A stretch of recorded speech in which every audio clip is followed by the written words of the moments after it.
Navsari LCB સ્ટાફને બાતમી મળી હતી કે દમણથી ઇંગ્લિશ દારૂનો જથ્થો ભરેલી એક MG hectare car coastal highway માર્ગે થઈને સુરત કામરેજ તરફ જવાની છે। આ બાતમીના આધારે છાપરા 4 રસ્તા પાસે નાકાબંધી ગોઠવવામાં આવી હતી। એ દરમિયાન બાતમીવાળી MG હેક્ટર કાર આવતા તેને રોકતા કારનો ચાલક જિગ્નેશ ઉર્ફે જીગલો પટેલ પોલીસને જોઈ ખેતરોમાં નાસી છૂટ્યો હતો।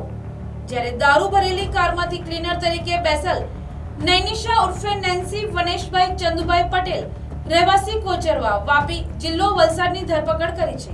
આ દારૂનો જથ્થો દમણથી સુરત લઈ જવામાં આવી રહ્યો હતો। પોલીસે જપ્ત કરેલા મુદ્દામાલમાં 4,45,518 રૂપિયાનો ભારતીય બનાવટનો વિદેશી દારૂ, વિસ્કી, વોડકા, રમની બોટલો તથા ટીન બિયરનો સમાવેશ થાય છે।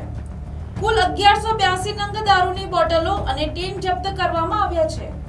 આ ઉપરાંત દારૂની હેરાફેરીમાં વપરાયેલી MG હેક્ટર કાર જેની કિંમત 15 લાખ રૂપિયા અને એક આઈફોન જેની કિંમત 25,000 રૂપિયા મળી એલસીબી સ્ટાફે કુલ 19,70,518 રૂપિયાનો મુદ્દામાલ જપ્ત કરી એક મહિલા આરોપીની ધરપકડ કરી છે।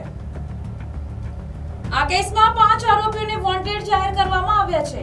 પકડાયેલ અને વોન્ટેડ આરોપીઓ વિરુદ્ધ વિજલપુર પોલીસ સ્ટેશન ખાતે પ્રોહિબિશનનો ગુનો રજીસ્ટર કરવામાં આવ્યો છે। આ કેસની વધુ તપાસ એલસીબી નવસારી દ્વારા હાથ ધરવામાં આવી છે।